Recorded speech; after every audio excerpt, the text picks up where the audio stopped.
Continuing production of The Open Mind has been made possible by grants from the Rosalind P. Walter Foundation, the Bluestein Family Foundation, the Joan Gans Cuny and Peter G. Peterson Fund, Carnegie Corporation of New York, the Malkin Fund, the May and Samuel Rudin Family Foundation, the Joanne and Kenneth Wellner Foundation, the Alfred P. Sloan Foundation, and from the corporate community, Mutual of America.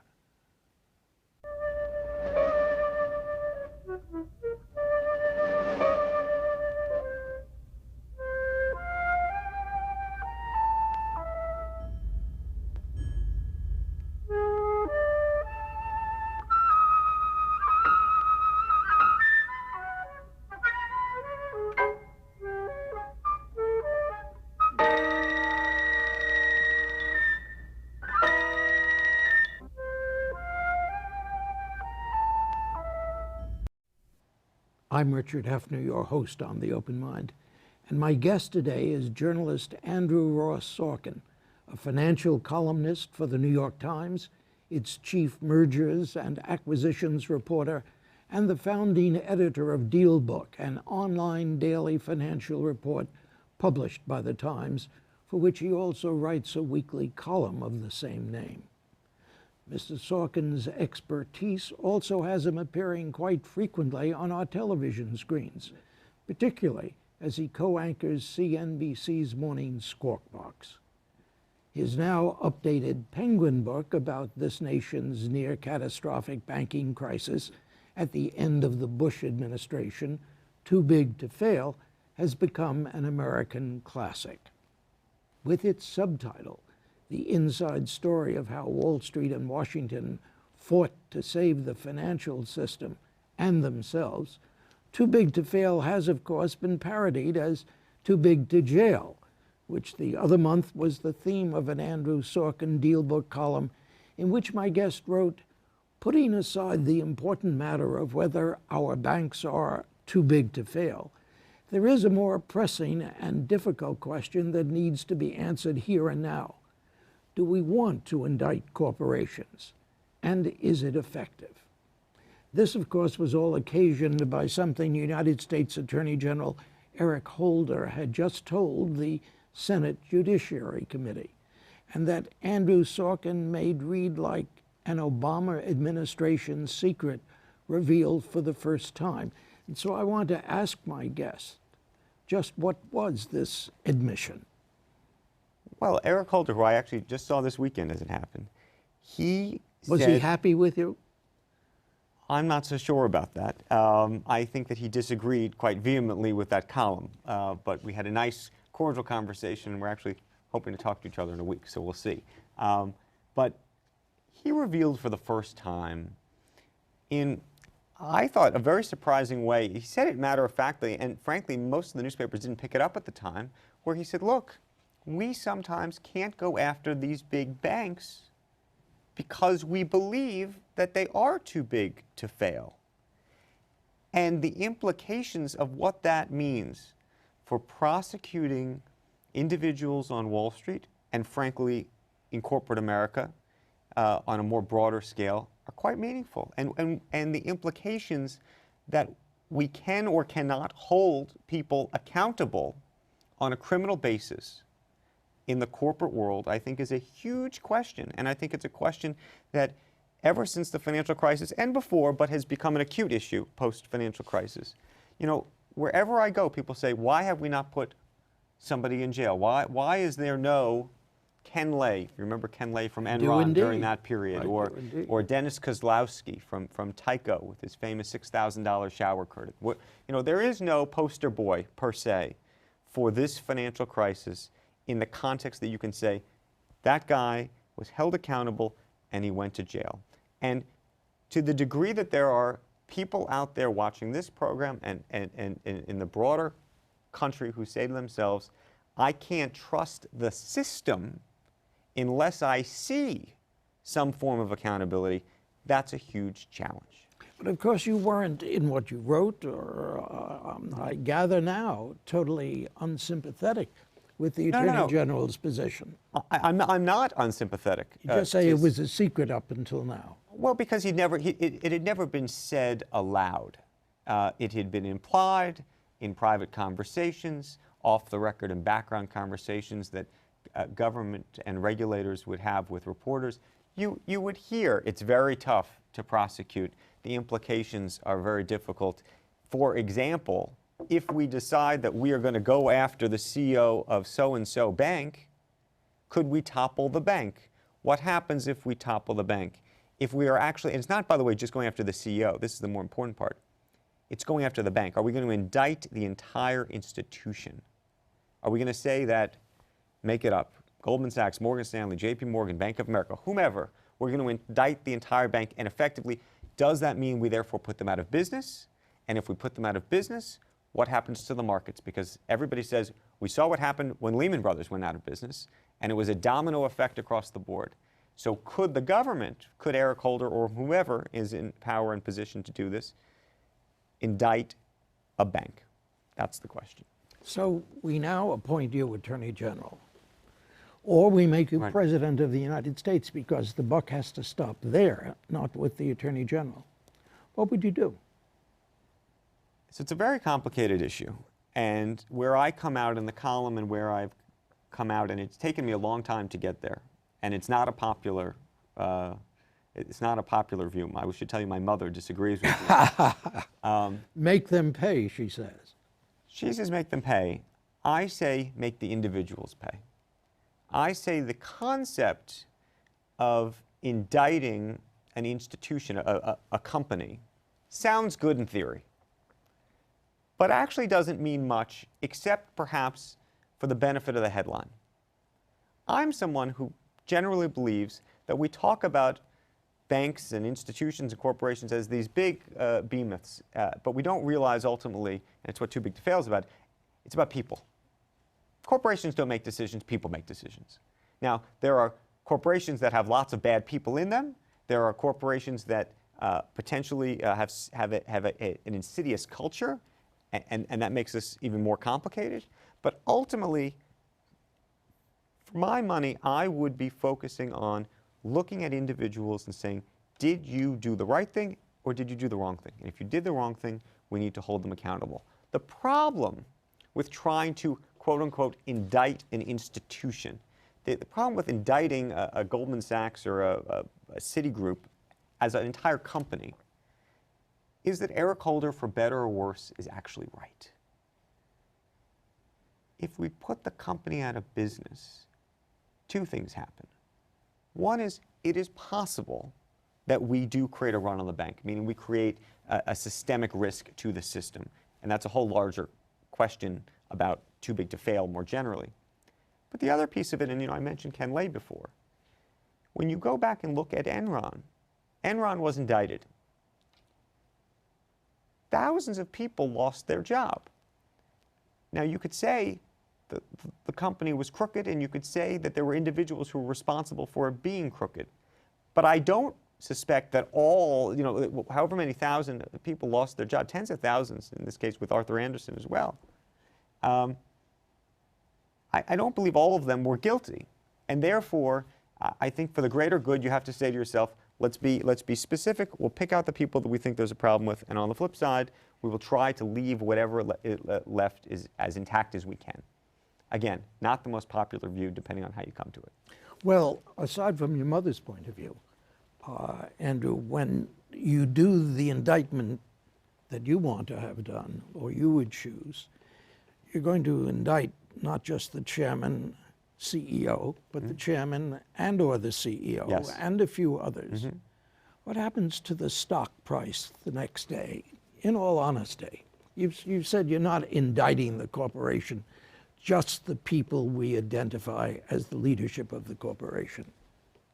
Well, look, there's no question that the day and the moment that anybody is indicted related to any criminal activity in a business, the business takes a hit. And there's no question the stock takes a hit. There's no question that shareholders wake up in the morning and they are unhappy as well. But on the flip side, you could argue that the shareholders were beneficiaries when the people at the top were committing whatever potential crime they might have been committing. So it's a two-way street. My view is the shareholders are along for the ride either way. I'm not in business for the shareholder. I'm ultimately, and not to say I'm not in business for the shareholder. I do believe that shareholders and investors matter a lot. But at the same time, I think there's other constituencies at play, including the employees, including the business itself, and all of the tentacles and relationships, suppliers, clients, everything else that these businesses are involved in. And when you think about banks, and look, this goes back to the too big to fail issue, the tentacles of banks are in so many different places, and the banking system is so integral to our economy, as much as there are people who dislike knowing that. The banking system is the veins, in some ways, of the business. Now, the banks, when the economy is working, should be the backroom engine of our economy. Of course, it became the front room, and that became part of the problem. But when things are working, the banks do play an integral role. And so the idea of hiving one off simply for the headline, I think, doesn't necessarily create real value. Okay, not for the headline. What do we do? What do you want us to do as a society with these banks? And as you say, most importantly, you don't leave it with the banks. You say, let's consider major corporations, which also might be considered too big to fail, whether General Motors or... Look, we decided as a country that General Motors was too big to fail. We decided to save General Motors. At some level, we decided to save Chrysler. You could argue that Walmart, given the number of employees it has, is too big to fail. So where do we go? Microsoft, what have you. What's unfair about that is that there are going to be businesses, a small business, if we started a business together and it was just us, nobody would have a problem indicting our little company if we were doing something crooked. Again, I would go back, though, to the idea that what we need to do is, to the extent that there was criminal activity that took place, you indict the person, you indict the individuals. Now, one of the problems, and I think one of the reasons that it has felt so unsatisfying for those people out there who are still frustrated by not only the crisis, but by the fact that nobody has gone to jail, is that it's not clear that true crimes were committed. Now, it feels like the financial crisis feels like a crime, and I see the page you're about to go to, so I know where you're going. And boy, does the crisis, it felt like a crime. There is a distinction between criminal behavior and civil behavior and civil misconduct. What I'm surprised by is not that we haven't, I'm surprised we haven't found criminal behavior, frankly, but what I'm really surprised by is that we have not gone after individuals on a civil basis, because I would think that, given that the bar is lower, that there would be and could have been more cases that have not been brought, and frankly, at this point, I don't imagine will be brought. Well, I'm not so sure that you were so right when you talked about my going to the page. I'm going to the page in which you start your book by quoting Louis Brandeis. Size, we are told, is not a crime, but size may at least become noxious by reason of the means through which it was attained or the uses to which it is put. By noxious, you mean criminal? Well, did he mean criminal? I don't know. I think that we have. I think that the word criminal has many different. There's a very strict definition of what criminal means in the legal context, and there's another context, which is how we feel. It's a crime. It's a crime, and I think I would put noxious in the context of it's a crime. It's a crime against humanity. But that's very different. That's very different than what ultimately gets people into the pokey. But isn't Brandeis, Wilson, that whole period when we began to think in terms of things being too big and antitrust, wasn't that where we went on the right track and we got off that track in time? Or would you, in terms of acquisitions and in terms of all the mergers that you've seen, and reported on in your Right. lifetime of reporting. Isn't that the nature of America? Was it Brandeis' vision or otherwise? I have a very complicated view. So, full disclosure, I'm the son of a lawyer who was an antitrust litigator. So I have spent many a dinner table discussion talking about the world of antitrust and what it means and whether we should allow companies to come together and what it means to go from 3 to 2 and what a monopoly is and what a duopoly is, and concentration issues. There is no question in this country, both on the corporate side and specifically in the banking world, that we have consolidated. And by the way, I would argue it didn't just happen in this country, it's happened all over the world. To the extent that it has in the U.S. It is happening all over the world. And we are the leader. We are a leader of this version of capitalism, if you will. And the question I think a lot of this raises, though, is on a global basis, what do we do about it? And the reason I say global, you know, one of the things that people say constantly to me is they say, well, let's break up the banks. And my common sense knee-jerk reaction is, sure, that sounds like a great idea. I think we should break up the banks. If the banks were smaller, if any of them went out of business, it wouldn't have the same type of ripple effect. That seems to be like a great idea. However, I then sometimes think to myself, and we just got back, we were on a trip to Asia recently, I thought to myself, there are banks in China already that are 4 times the size of JP Morgan. And what does that mean? And what does that mean to our ability as a nation to become competitive? We look at all of these different companies and businesses and jobs that have gone overseas and the implications of being a leader in a particular industry, whether it be tech or healthcare or finance or what have you. And so it's not so clear to me that simply breaking up the banks solves all your problems, because in some ways it may create some other ones. And the other piece to that is, you might say to yourself, well, what do you need the big bank for? You know, we just go to the bank to cash our checks and to maybe go to the ATM machine now, or you do it on your iPhone. But what we're really talking about is not about us and our relationship and getting a mortgage. What we're talking about is big companies, big businesses, and how they relate as clients in the same way that we do as individuals to another bank. So you may use Chase or Bank of America, I don't know who your bank is, but you've decided you want to have a relationship with them for whatever reason. General Electric says to themselves, or AT&T says to itself, I want to have a relationship with a bank. And what do I want from that bank? Well, I want a bank that I can call up on a moment's notice and they'll write me a check for $20 billion. I mean, in this new global age that we live in, with companies as big as they are, on the corporate side, they're then looking for banks that are just as ginormous who can write that one check. They don't want to have to go to 20 different smaller banks and say, here's my cup, please write me a check for $1 billion, I'm going to collect 20. Well, but doesn't that... I don't know if that's right or wrong, but that's the subtext of what's happening here, and it's part of the nuance that I think often gets lost in the discussion.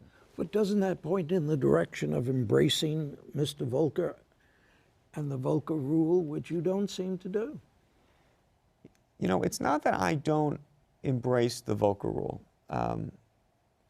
I've written a couple of columns that have been critical of the Volcker rule, and in fact, I'm actually doing an interview myself with Paul Volcker on Monday. My sense on the Volcker rule is slightly different.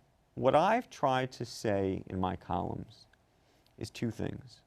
One is that the idea that Glass-Steagall and the idea that that was removed and that somehow is the reason we're here today and we had the crisis is a misnomer. It's a remarkable oversimplification of the multitude of problems that got us here. And this is not to apologize for Wall Street or anything else. It's just to say, you know, wherever I go, not wherever I go, but a lot of places I go, people say, Glass-Steagall, if we just had Glass-Steagall, this wouldn't have happened. That's right. And I say, and I will talk to you about it, there's 100 reasons why we might have still gotten there and why Glass-Steagall was not the issue. And similarly, as the Volcker rule has been proposed, there has been a sense among some people and a view that this is, manna from heaven, it's come down and it's going to fix everything. And again, I think we just need to recognize what the Volcker Rule does and what it doesn't do. It is helpful. I don't want to tell you it is not. But everything in life has two sides to it. And all of these things and maneuvers and regulations, many of which I am for, can be double-edged swords. And I think that we have to have a discussion in this country, which seems to be missing, about what our true objective is right now. And let me explain. Right now in this country, there's two things going on. On one side, we're having a conversation about how we can regulate the banks. That's one conversation. Let's make sure we never have another financial crisis. Important conversation that we need to have. Pivotal conversation. But there's another conversation going on in this country too. I would actually argue that this other conversation may be more important right this moment, which is a conversation about where we are in the economy, the horrible unemployment that we're living in this country, the sense that you can't get the mortgage you want, and the sense that the banks aren't lending corporations the money they think they need, and the sense that people are not offering jobs to the people that need them too. Why are they two different? Why can't we walk down the street and chew gum at the same time? Deal with both problems. I think we can deal with both problems. It's just not clear to me that we can deal with them at the exact same time. And let me explain. If we decide that we want to break up the banks tomorrow, that may be all well and good and avoid the next financial crisis when and if we have one, and we will at some point. I'm not so clear or sure, by the way, that we're going to have a financial crisis led by the banks anytime soon. And the reason I say that is that traditionally, every banking crisis, every economic crisis we've really had has been a function of debt and leverage in the system. And as long as the economy remains lousy, frankly, the banks are not lending enough money to get themselves into trouble which is part of the problem. That would put us in this place. Right. Okay. But if you announce tomorrow that we're breaking up all the banks, I can promise you, if you think the banks aren't lending today, for the next 2 years, they really won't be lending. If you announce tomorrow that we want much higher capital requirements, something I pushed for very strongly early on, right after the financial crisis, with the double-edged sword being that I actually think during the sort of two and a half years post-crisis, things were slower in the economy than they might otherwise have been. But you know what? That was a trade-off I was willing to take. Is it a trade-off we still want to take? I think we've actually increased the capital to a point where things are much safer now. We're not finished. But if we want to keep going down that road, it's a road we can go down to. But I would much prefer that I get that 7.7% number on the unemployment side down to 6.5 before I start going on the other end. This is more about timing in my mind.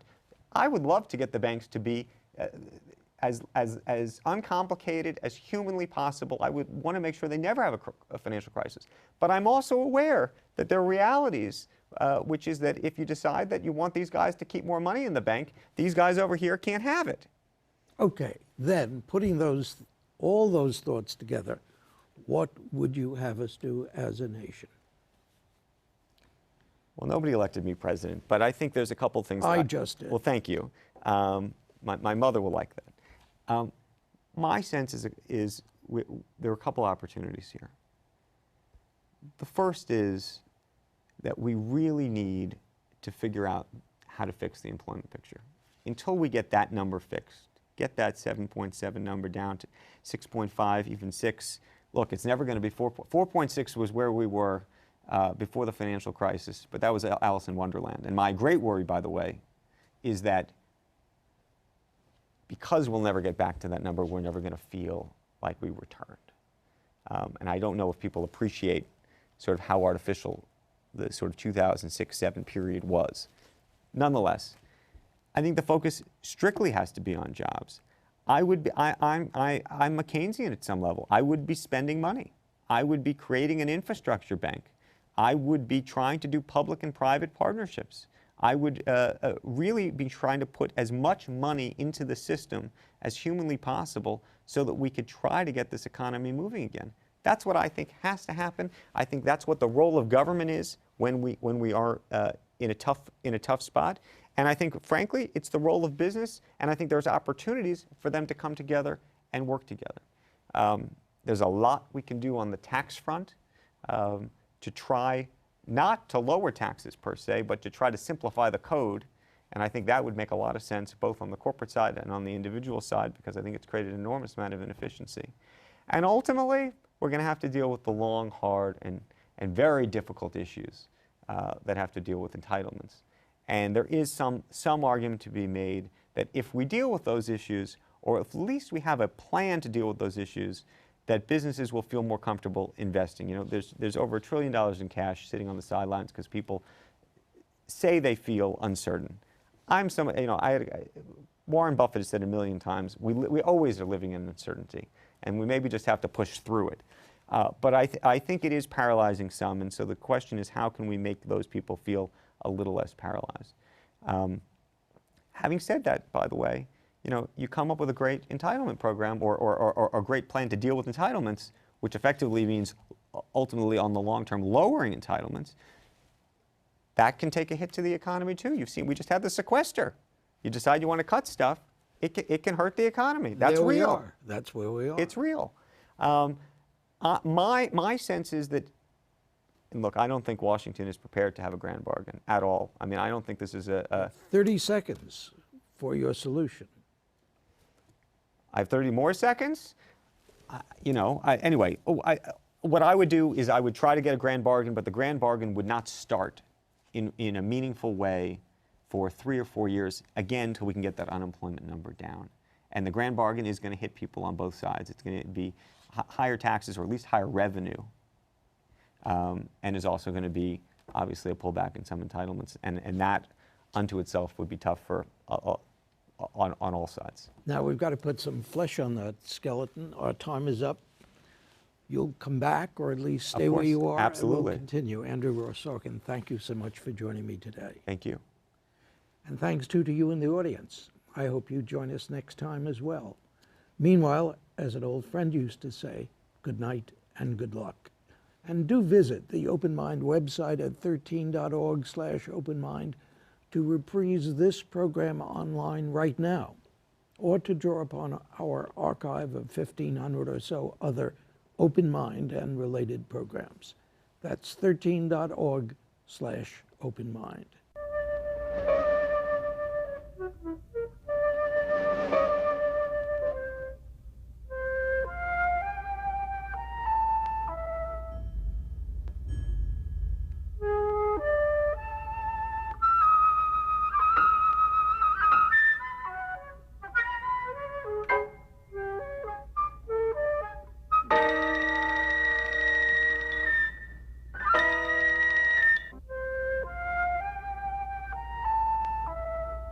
Continuing production of The Open Mind has been made possible by grants from the Rosalind P. Walter Foundation, the Bluestein Family Foundation, the Joan Gans Cuny and Peter G. Peterson Fund, Carnegie Corporation of New York, the Malkin Fund, the May and Samuel Rudin Family Foundation, the Joanne and Kenneth Wellner Foundation, the Alfred P. Sloan Foundation, and from the corporate community, Mutual of America.